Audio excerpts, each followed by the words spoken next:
ನಮಸ್ಕಾರ ಸ್ನೇಹಿತರೆ, ಎಲ್ಲರಿಗೂ PKV ಕನ್ನಡ ಯೂಟ್ಯೂಬ್ ಚಾನಲ್ಗೆ ಸ್ವಾಗತ ಸುಸ್ವಾಗತ. ಇಲ್ಲಿ ರಾಜ್ಯದ ಮಹಿಳೆಯರಿಗೆ ರಾಜ್ಯ ಸರ್ಕಾರವು ಭರ್ಜರಿ ಬಂಪರ್ ಗುಡ್ ನ್ಯೂಸ್ ಅನ್ನು ಕೊಟ್ಟಿರುವಂತದ್ದು. ಹೌದು ಸ್ನೇಹಿತರೆ, ಇಲ್ಲಿ ಯಾವೆಲ್ಲ ಮಹಿಳೆಯರು ಹಣ ಬಂದಿಲ್ಲ ಅಂತ ವೇಟ್ ಮಾಡ್ತಿದ್ರು, ಇವತ್ತು ಮಂಗಳವಾರ ತಾರೀಕು 15ರಂದು ಗೃಹಲಕ್ಷ್ಮಿ ಯೋಜನೆಯ 19ನೇ ಕಂತಿನ ಹಣ ಜಮಾ ಆಗಿರುವ ಬಗ್ಗೆ ವಿತ್ ಪ್ರೂಫ್ ಲೈವ್ ಆಗಿ ನಾನು ನಿಮಗೆ ತಿಳಿಸ್ಕೊಡ್ತೀನಿ. ಗೃಹಲಕ್ಷ್ಮಿ ಯೋಜನೆಯ 19ನೇ ಕಂತಿನ ಹಣದ ಜೊತೆಗೆ ಬಾಕಿ ಇರುವಂತಹ 17ನೇ ಕಂತಿನ ಹಣ ಜಮಾ ಆಗುವಂತದ್ದು. ಇದರ ಜೊತೆಗೆ ಮಾರ್ಚ್ ತಿಂಗಳ 20ನೇ ಕಂತಿನ ಹಣದ ಬಗ್ಗೆಯೂ ಕೂಡ ಸಚಿವೆ ಲಕ್ಷ್ಮೀ ಹೆಬ್ಬಾಳ್ಕರ್ ಅವರು ಭರ್ಜರಿ ಬಂಪರ್ ಗುಡ್ ನ್ಯೂಸ್ ಅನ್ನು ಕೊಟ್ಟಿರುವಂತದ್ದು. ಅದೇನು ಅಂತ ಕಂಪ್ಲೀಟ್ ಮಾಹಿತಿ ಈ ಒಂದು ವಿಡಿಯೋದಲ್ಲಿ ನಿಮಗೆ ಸಿಗುತ್ತೆ. ಇಲ್ಲಿ ಖುದ್ದಾಗಿ ಸಚಿವೆ ಲಕ್ಷ್ಮೀ ಹೆಬ್ಬಾಳ್ಕರ್ ಅವರೇ ಗೃಹಲಕ್ಷ್ಮಿ ಯೋಜನೆಯ 19ನೇ ಕಂತಿನ ಹಣದಲ್ಲಿ ಬಹು ದೊಡ್ಡ ಬದಲಾವಣೆಯನ್ನು ಮಾಡಿ ರಾಜ್ಯದ ಗೃಹಲಕ್ಷ್ಮಿಯರಿಗೆ ಭರ್ಜರಿ ಬಂಪರ್ ಗುಡ್ ನ್ಯೂಸ್ ಅನ್ನು ಕೊಟ್ಟಿದ್ದಾರೆ. ಗೃಹಲಕ್ಷ್ಮಿ ಯೋಜನೆಯ 19ನೇ ಕಂತಿನ ಹಣದ ಜೊತೆಗೆ ಬಾಕಿ ಇರುವಂತಹ 17 ಮತ್ತು 12ನೇ ಕಂತಿನ ಹಣ ಒಟ್ಟು 600 ರೂಪಾಯಿ ಹಣ ಈ 27 ಜಿಲ್ಲೆಯ ಮಹಿಳಾ ಬ್ಯಾಂಕಿನ ಅಕೌಂಟ್ಗೆ ಜಮಾ ಆಗಲಿದೆ. ಸೊ ಹಾಗಾದ್ರೆ ಆ ಜಿಲ್ಲೆಗಳು ಯಾವುವು? ಸಚಿವೆ ಲಕ್ಷ್ಮೀ ಹೆಬ್ಬಾಳ್ಕರ್ ಅವರು 17ನೇ ಕಂತಿನ ಹಣವನ್ನು ಬಿಡುಗಡೆ ಮಾಡಿ 19ನೇ ಕಂತಿನ ಹಣ ಯಾವಾಗ ಬಿಡುಗಡೆ ಆಗುತ್ತೆ, ಹಾಗೆಯೇ ಈ 19ನೇ ಕಂತಿನ ಹಣದಲ್ಲಿ ಬಂದಿರುವ ಲೇಟೆಸ್ಟ್ ಬಿಗ್ ಅಪ್ಡೇಟ್ಸ್ ಏನು ಎನ್ನುವ ಕಂಪ್ಲೀಟ್ ಮಾಹಿತಿಯಲ್ಲಿ ಲೈವ್ ಆಗಿ ನಾನು ನಿಮಗೆ ತಿಳಿಸ್ಕೊಡ್ತೀನಿ. ಸೊ ಇಲ್ಲಿ ಯಾವೆಲ್ಲ ಮಹಿಳೆಯರು 16ನೇ ಕಂತಿನ ಹಣ ಬಂದಿಲ್ಲ, 17ನೇ ಕಂತಿನ ಹಣ ಬಂದಿಲ್ಲ, 17ನೇ ಕಂತಿನ ಹಣ ಬಂದಿಲ್ಲ ಅಂತ ದಿನಾಲು ಪ್ರಶ್ನೆನೇ ಮಾಡ್ತಿದ್ದ ಮಹಿಳೆಯರು ಈ ವಿಡಿಯೋವನ್ನು ಮಿಸ್ ಮಾಡಲೇಬೇಡಿ. ಯಾಕೆಂದ್ರೆ ಈ ಒಂದು ವಿಡಿಯೋದಲ್ಲಿ ಇಂಪಾರ್ಟೆಂಟ್ ಅಂದ್ರೆ ಅತಿ ಇಂಪಾರ್ಟೆಂಟ್ ಅಪ್ಡೇಟ್ಸ್ ಬಂದಿರುವಂತದ್ದು. ಸೊ ಬನ್ನಿ, ಲೇಟ್ ಮಾಡೋದು ಬೇಡ, ವಿಡಿಯೋವನ್ನು ಶುರು ಮಾಡೋಣ. ಅದಕ್ಕಿಂತ ಮುಂಚೆ ನೀವಿನ್ನು PKV ಕನ್ನಡ ಯೂಟ್ಯೂಬ್ ಚಾನಲ್ಗೆ ಸಬ್ಸ್ಕ್ರೈಬ್ ಮಾಡಿಲ್ಲ ಅಂದ್ರೆ ದಯವಿಟ್ಟು ಇಲ್ಲಿ ಕಾಣುವಂತಹ ಸಬ್ಸ್ಕ್ರೈಬ್ ಬಟನ್ ಪ್ರೆಸ್ ಮಾಡಿಕೊಳ್ಳಿ. ಹಾಗೆಯೇ ಪಕ್ಕದಲ್ಲಿ ಬರುವಂತಹ ಬೆಲ್ ಬಟನ್ ಒತ್ತಿ. ಸೊ ನಾನು ಯಾವುದೇ ಒಂದು ವಿಡಿಯೋವನ್ನು ಅಪ್ಲೋಡ್ ಮಾಡಿದಾಗ ನೀವು ನೋಡಬಹುದು. ಹೌದು ಸ್ನೇಹಿತರೆ, ಇಲ್ಲಿ ರಾಜ್ಯ ಸರ್ಕಾರ 15ನೇ ತಾರೀಕಿನಂದು ಹಣವನ್ನು ಜಮಾ ಮಾಡುತ್ತಿದ್ದಾರೆ. ಅಂದ್ರೆ ಈ 27 ಜಿಲ್ಲೆಯ ಮಹಿಳಾ ಬ್ಯಾಂಕಿನ ಅಕೌಂಟ್ಗೆ ಒಟ್ಟಾರೆ 600 ರೂಪಾಯಿ ಹಣವನ್ನು ಜಮಾ ಮಾಡುತ್ತಿದ್ದಾರೆ. ಯಾರಿಗೆಲ್ಲ 17 ಮತ್ತು 17ನೇ ಕಂತಿನ ಹಣ ಬಂದಿಲ್ವೋ ಅವರಿಗೆ 19ನೇ ಕಂತಿನ ಹಣದಲ್ಲಿ ಬಹು ದೊಡ್ಡ ಬದಲಾವಣೆ ಮಾಡಿ ರಾಜ್ಯ ಸರ್ಕಾರ ಇದೀಗ ರಾಜ್ಯದ ಮಹಿಳೆಯರಿಗೆ ಭರ್ಜರಿ ಬಂಪರ್ ಗುಡ್ ನ್ಯೂಸ್ ಅನ್ನು ಕೊಡಲು ರೆಡಿಯಾಗಿದ್ದಾರೆ. ಒಟ್ಟು 6720 ರೂಪಾಯಿ ಹಣ ಜಮಾ ಆಗಲಿದೆ. ಅಂದ್ರೆ ಇಲ್ಲಿ ಗೃಹಲಕ್ಷ್ಮಿ ಯೋಜನೆಯ ಹಾಗೂ ಅನ್ನಭಾಗ್ಯದ ಫಲಾನುಭವಿಗಳಿಗೆ ರಾಜ್ಯ ಸರ್ಕಾರ ಭರ್ಜರಿ ಬಂಪರ್ ಗುಡ್ ನ್ಯೂಸ್ ಅನ್ನು ಕೊಟ್ಟಿರುವಂತದ್ದು. ಗೃಹಲಕ್ಷ್ಮಿ ಯೋಜನೆಯ 400 ರೂಪಾಯಿ ಹಣ ಅಂದ್ರೆ ಫೆಬ್ರವರಿ ಮತ್ತು ಮಾರ್ಚ್ ತಿಂಗಳ 400 ರೂಪಾಯಿ ಹಣ ಜೊತೆಗೆ ಅನ್ನಭಾಗ್ಯದ ಅಕ್ಕಿ ಹಣ ಏನು ಪೆಂಡಿಂಗ್ ಇತ್ತು 2720 ರೂಪಾಯಿ ಒಟ್ಟಿಗೆ ಸೇರಿ 6720 ರೂಪಾಯಿ ಹಣ ನಿಮ್ಮ ಬ್ಯಾಂಕ್ ಖಾತೆಗಳಿಗೆ ಈ 27 ಜಿಲ್ಲೆಗಳಿಗೆ ಜಮಾ ಆಗಲು ಶುರು ಆಗುವಂತದ್ದು.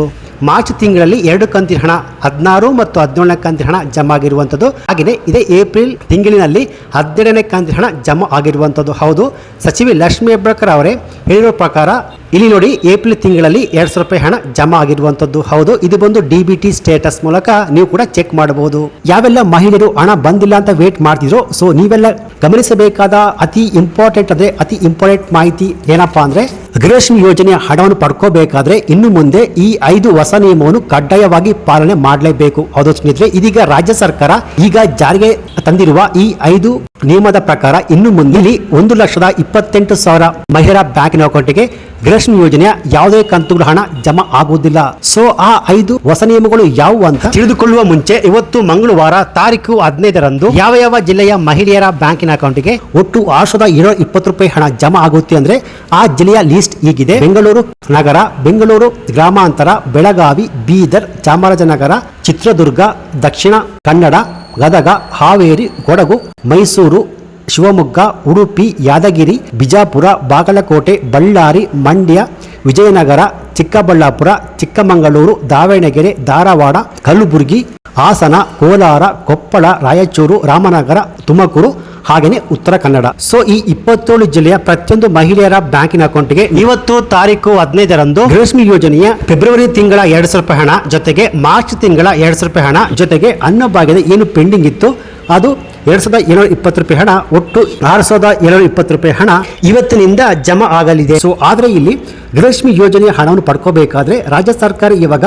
ಹೊಸದಾಗಿ ಜಾರಿಗೆ ತಂದಿರುವ ಈ 5 ಹೊಸ ನಿಯಮವನ್ನು ಪಾಲನೆ ಮಾಡಲೇಬೇಕು. ಸೊ ಇಲ್ಲಾಂದ್ರೆ ನಿಮ್ಮ ಬ್ಯಾಂಕಿನ ಅಕೌಂಟ್ಗೆ ಗೃಹಲಕ್ಷ್ಮಿ ಯೋಜನೆ ಹಣ ಜಮಾ ಆಗುವುದಿಲ್ಲ ಅಂತ ರಾಜ್ಯ ಸರ್ಕಾರ ಖಡಕ್ ಆಗಿ ಹೇಳಿರುವಂತದ್ದು. ಸೊ ಹಾಗಾದ್ರೆ ಆ 5 ಹೊಸ ನಿಯಮಗಳು ಯಾವುವು ಅಂದ್ರೆ ಸ್ನೇಹಿತರೆ, ಇಲ್ಲಿ ಮೊದಲನೆಯ ನಿಯಮ, ಇಲ್ಲಿ ಆಧಾರ್ ಕಾರ್ಡ್ ಇರುವ ಪ್ರತಿಯೊಬ್ಬ ಮಹಿಳೆಯರು ಕೂಡ ತಮ್ಮ ಆಧಾರ್ ಕಾರ್ಡ್ ಅನ್ನು ರೇಷನ್ ಕಾರ್ಡ್ ಆಗಿನ ಬ್ಯಾಂಕಿನ ಅಕೌಂಟ್ಗೆ ಲಿಂಕ್ ಮಾಡಬೇಕು. ಹಾಗೆಯೇ ಆಧಾರ್ ಕಾರ್ಡ್ಗೆ ಮೊಬೈಲ್ ನಂಬರ್ನ ಲಿಂಕ್ ಮಾಡಬೇಕು. ಯಾಕೆಂದ್ರೆ ರಾಜ್ಯ ಸರ್ಕಾರ DBT ಮೂಲಕ ಮಹಿಳೆಯರ ಅಕೌಂಟ್ಗೆ ಹಣವನ್ನು ಜಮಾ ಮಾಡುವುದರಿಂದ ತಮ್ಮ ಆಧಾರ್ ಕಾರ್ಡ್ಗೆ ಲಿಂಕ್ ಆಗಿರುವಂಥ ಮೊಬೈಲ್ ನಂಬರ್ ಮೂಲಕವೇ ರಾಜ್ಯ ಸರ್ಕಾರ DBT ಮೂಲಕ ಮಹಿಳೆಯ ಅಕೌಂಟ್ಗೆ ಹಣ ಜಮಾ ಆಗುವಂಥದ್ದು. ಸೊ ಆ ಮೊಬೈಲ್ ನಂಬರು ಯಾವೆಲ್ಲ ಬ್ಯಾಂಕಿನ ಅಕೌಂಟ್ಗೆ ಲಿಂಕ್ ಆಗಿದೆಯೋ ಆ ಬ್ಯಾಂಕಿನ ಅಕೌಂಟ್ಗೆ ನೇರವಾಗಿ DBT ಮೂಲಕ ಹಣ ಜಮಾ ಆಗುವಂಥದ್ದು. ಸೊ ಯಾವ ಮಹಿಳೆಯರ ಮೊಬೈಲ್ ನಂಬರು ಆಧಾರ್ ಕಾರ್ಡ್ ಮತ್ತು ಬ್ಯಾಂಕಿನ ಅಕೌಂಟ್ಗೆ ಲಿಂಕ್ ಆಗಿಲ್ವೋ ಅವ್ರಿಗೆ ಗೃಹಲಕ್ಷ್ಮಿ ಯೋಜನೆ ಹಣ ಜಮಾ ಆಗೋದಿಲ್ಲ ಸ್ನೇಹಿತರೆ. ಎರಡನೆಯ ನಿಯಮ ಏನಪ್ಪಾ ಅಂದರೆ ರೇಷನ್ ಕಾರ್ಡ್ ಮತ್ತು ಆಧಾರ್ ಕಾರ್ಡ್ ಲಿಂಕ್. ಹೌದು ಸ್ನೇಹಿತರೆ, ಇಲ್ಲಿ ರೇಷನ್ ಕಾರ್ಡ್ನ ಮುಖ್ಯಸ್ಥೆಯ ಆಧಾರ್ ಕಾರ್ಡು ರೇಷನ್ ಕಾರ್ಡ್ಗೆ ಲಿಂಕ್ ಆಗಿದ್ರೆ ಸಾಕಾಗುವುದಿಲ್ಲ. ಹೌದು, ರೇಷನ್ ಕಾರ್ಡ್ನಲ್ಲಿ ಇರುವ ಪ್ರತಿಯೊಬ್ಬ ಸದಸ್ಯರ ಆಧಾರ್ ಕಾರ್ಡು ಕಡ್ಡಾಯವಾಗಿ ರೇಷನ್ ಕಾರ್ಡ್ಗೆ ಲಿಂಕ್ ಆಗಿರಲೇಬೇಕು. ಸೊ ಹೌದು ಸ್ನೇಹಿತರೆ, ಇಲ್ಲಿ ರೇಷನ್ ಕಾರ್ಡ್ ಮುಖ್ಯಸ್ಥೆಯ ಆಧಾರ್ ಕಾರ್ಡು ರೇಷನ್ ಕಾರ್ಡ್ಗೆ ಲಿಂಕ್ ಆಗಿದ್ರೆ ಸಾಕಾಗೋದಿಲ್ಲ. ರೇಷನ್ ಕಾರ್ಡ್ನಲ್ಲಿ ಎಷ್ಟು ಜನ ಇದ್ರು ಪ್ರತಿಯೊಬ್ಬರದ್ದು ಆಧಾರ್ ಕಾರ್ಡು ರೇಷನ್ ಕಾರ್ಡ್ಗೆ ಲಿಂಕ್ ಆಗಿರಬೇಕು ಎಂದು ರಾಜ್ಯ ಸರ್ಕಾರ ಖಡಕ್ಕಾಗಿ ಹೇಳಿರುವಂಥದ್ದು. ಸೊ ಹಾಗೆಯೇ ಮೂರನೆಯ ನಿಯಮ ಏನಪ್ಪಾ ಅಂದರೆ ರಾಜ್ಯ ಸರ್ಕಾರಕ್ಕೆ ತೆರಿಗೆಯನ್ನು ಕಟ್ತಾ ಇದ್ದಾರೋ, ಯಾರು IT GST ಫೈಲ್ ಮಾಡ್ತಾ ಇದ್ದಾರೋ ಅವರಿಗೆ ಗೃಹಲಕ್ಷ್ಮಿ ಯೋಜನೆ ಹಣ ಬರುವುದಿಲ್ಲ ಅಂತ ಸಚಿವೆ ಲಕ್ಷ್ಮೀ ಹೆಬ್ಬಾಳ್ಕರ್ ಆಲ್ರೆಡಿ ಅನೇಕ ಸಲ ಹೇಳಿರುವಂಥದ್ದು. ಸೊ ಇಲ್ಲಿ ಕೆಲವರು BPL ರೇಷನ್ ಕಾರ್ಡ್ ಇದ್ರೂ ಕೂಡ ಗೃಹಲಕ್ಷ್ಮಿ ಯೋಜನೆ ಹಣವನ್ನು ಪಡ್ಕೊಂಡು IT GST ಫೈಲ್ ಮಾಡ್ತಾ ಇದ್ದಾರೆ, ಅವರಿಗೆ ಇನ್ನು ಮುಂದಕ್ಕೆ ಗೃಹಲಕ್ಷ್ಮಿ ಯೋಜನೆ ಹಣ ಬರೋದಿಲ್ಲ, ಅದು ಸ್ಟಾಪ್ ಆಗುವಂಥದ್ದು. ಸೊ ಹಾಗನೇ ನಾಲ್ಕನೆಯ ನಿಯಮ ಏನಪ್ಪಾ ಅಂದ್ರೆ ಆಧಾರ್ ಕಾರ್ಡ್ ಅಪ್ಡೇಟ್. ಕೆಲ ಮಹಿಳೆಯರು ಆಧಾರ್ ಕಾರ್ಡ್ ಅನ್ನು ಪಡೆದುಕೊಂಡು 15 ವರ್ಷಗಳೇ ಆಗಿದೆ, ಆದರೂ ಕೂಡ ಅವರು ತಮ್ಮ ಆಧಾರ್ ಕಾರ್ಡ್ ಅನ್ನು ಅಪ್ಡೇಟ್ ಮಾಡಿರುವುದಿಲ್ಲ. ಸೊ ಯಾವ ಮಹಿಳೆಯರು ತಮ್ಮ ಆಧಾರ್ ಕಾರ್ಡ್ ಅನ್ನು ಅಪ್ಡೇಟ್ ಮಾಡಿರುವ ಅವ್ರಿಗೆ ಇನ್ನು ಮುಂದೆ ಗೃಹಲಕ್ಷ್ಮಿ ಯೋಜನೆಯ ಹಣ ಬರುವುದಿಲ್ಲ ಅಂತ ರಾಜ್ಯ ಸರ್ಕಾರ ಕಡ್ಡಾಯವಾಗಿ ಹೇಳಿರುವಂಥದ್ದು ಸ್ನೇಹಿತರೆ. ಹಾಗೆಯೇ ಐದನೆಯ ನಿಯಮ ಏನಪ್ಪಾ ಅಂದರೆ APL BPL ರೇಷನ್ ಕಾರ್ಡ್ ಪಡೆದುಕೊಂಡು ಕಳೆದ 3 ತಿಂಗಳಿಂದ ಅನ್ನಭಾಗ್ಯದ ಸ್ಕೀಮ್ನ ಅಡಿಯಲ್ಲಿ ಕಳೆದ 3 ತಿಂಗಳಿಂದ ಅಕ್ಕಿಯನ್ನು ಪಡೆದುಕೊಂಡಿಲ್ವೋ ಅವ್ರಿಗೆ ಗೃಹಲಕ್ಷ್ಮಿ ಯೋಜನೆಯ ಹಣ ಬರೋದಿಲ್ಲ. ಹಾಗೆಯೇ ಅನ್ನಭಾಗ್ಯದ ಸ್ಕೀಮ್ ಅಡಿಯಲ್ಲಿ ಏನು ಉಚಿತ ಅಕ್ಕಿ ಕೊಡ್ತಿದ್ರೋ ಅದು ಕೂಡ ಬರೋದಿಲ್ಲ. ಹೌದು, ಯಾರು ರೇಷನ್ ಕಾರ್ಡ್ ಇದ್ರೂ ಕೂಡ ಕಳೆದ 3 ತಿಂಗಳಿಂದ ತಮ್ಮ ಹತ್ತಿರದ ನ್ಯಾಯಬೆಲೆ ಅಂಗಡಿಯಲ್ಲಿ ಅಕ್ಕಿಯನ್ನು ಪಡೆದುಕೊಂಡಿಲ್ವೋ ಅವರಿಗೆ ಇನ್ನು ಮುಂದಕ್ಕೆ ಅನ್ನಭಾಗ್ಯದ ಸ್ಕೀಮ್ ಅಡಿಯಲ್ಲಿ ಅಕ್ಕಿ ಜೊತೆಗೆ ಗೃಹಲಕ್ಷ್ಮಿ ಯೋಜನೆ ಹಣ ಕೂಡ ಬರುವುದಿಲ್ಲ ಎನ್ನುವ ಮಾಹಿತಿ ಲಭ್ಯವಾಗಿರುವಂಥದ್ದು. ಸೊ ಈ 5 ನಿಯಮಗಳ ಪ್ರಕಾರ ಇವಾಗ ಆಲ್ರೆಡಿ 1,28,000 ಮಹಿಳೆಯರಿಗೆ ಗೃಹಲಕ್ಷ್ಮಿ ಯೋಜನೆ ಹಣ ಆಲ್ರೆಡಿ ರದ್ದಾಗಿರುವಂಥದ್ದು. ಸೊ ಇವತ್ತು ತಾರೀಕು 15 ಮಂಗಳವಾರದಿಂದ ನಿಮ್ಮ ಬ್ಯಾಂಕಿನ ಅಕೌಂಟಿಗೆ ಒಟ್ಟು 6,720 ರೂಪಾಯಿ ಹಣ ಜಮಾ ಆಗುವಂಥದ್ದು. ಸೊ ಒಂದು ವೇಳೆ ಇವತ್ತು ನಿಮ್ಮ ಬ್ಯಾಂಕಿನ ಅಕೌಂಟಿಗೆ 19ನೇ ಕಂತಿನ ಹಣ ಜಮಾ ಆಗಿಲ್ಲ ಅಂದ್ರೆ ಒಂದೆರಡು ದಿನ ವೇಟ್ ಮಾಡಿ. ಯಾಕೆಂದ್ರೆ ರಾಜ್ಯ ಸರ್ಕಾರ ಈಗ ತಾನೇ 12ನೇ ಕಂತಿನ ಹಣವನ್ನು ಜಮಾ ಮಾಡಿರುವಂಥದ್ದು. ಸೊ ಈ 12ನೇ ಕಂತಿನ ಹಣ ಜಮಾ ಆಗುವ ಪ್ರೋಸೆಸ್ ಎಲ್ಲ ಕಂಪ್ಲೀಟ್ ಆದಮೇಲೆ 19ನೇ ಕಂತಿನ ಹಣ ಜಮಾ ಆಗುವ ಪ್ರೋಸೆಸ್ ಶುರು ಆಗುವಂಥದ್ದು. ಸೊ ಯಾವೆಲ್ಲ ಮಹಿಳೆಯರಿಗೆ 19ನೇ ಕಂತಿನ ಹಣ ಜಮಾ ಆಗಿದ್ರೆ ಈ ವಿಡಿಯೋಗೊಂದು ಲೈಕ್ ಕೊಟ್ಟು 19ನೇ ಕಂತಿನ ಹಣ ಜಮಾ ಆಗಿದೆ ಅಂತ ಕಮೆಂಟ್ಸ್ ಅನ್ನು ಮಾಡಬಹುದು. ಒಂದು ವೇಳೆ ಜಮಾ ಆಗಿಲ್ಲ ಅಂದ್ರೆ ಈ ವಿಡಿಯೋಗೊಂದು ಲೈಕ್ ಕೊಟ್ಟು 19ನೇ ಕಂತಿನ ಹಣ ಜಮಾ ಆಗಿಲ್ಲ ಅಂತ ಕಮೆಂಟ್ಸ್ ಅನ್ನು ಮಾಡಬಹುದು. ಸೊ ಇದಾಗಿತ್ತು ಇವತ್ತಿನ ಗೃಹಲಕ್ಷ್ಮಿ ಯೋಜನೆಗೆ ಸಂಬಂಧಪಟ್ಟಂತೆ ಬಂದಿರುವ ಲೇಟೆಸ್ಟ್ ಅಪ್ಡೇಟ್ಸ್ ಮಾಹಿತಿ. ಸೊ ಈ ಮಾಹಿತಿ ನಿಮಗೆ ಇಷ್ಟ ಆಗಿದ್ರೆ ಈ ವಿಡಿಯೋಗೊಂದು ಲೈಕ್ ಕೊಟ್ಟು ಈ ವಿಡಿಯೋವನ್ನು ಗೃಹಲಕ್ಷ್ಮಿ ಯೋಜನೆಯ ಹಣವನ್ನು ಪಡೆಯುತ್ತಿರುವ ಎಲ್ಲ ಮಹಿಳೆಯರಿಗೆ ನಿಮ್ಮ ಫೇಸ್ಬುಕ್ ವಾಟ್ಸ್ಆಪ್ ಮೂಲಕ ಶೇರ್ ಮಾಡಿ. ಹಾಗೆಯೇ ಇದೇ ರೀತಿಯಾದ ಸರ್ಕಾರಿ ಉಪಯುಕ್ತ ಮಾಹಿತಿಗಳಿಗೆ ಕೂಡಲೇ PKV Kannada YouTube channel subscribe ಮಾಡಿ, ಸಪೋರ್ಟ್ ಮಾಡಿ. Thanks for watching.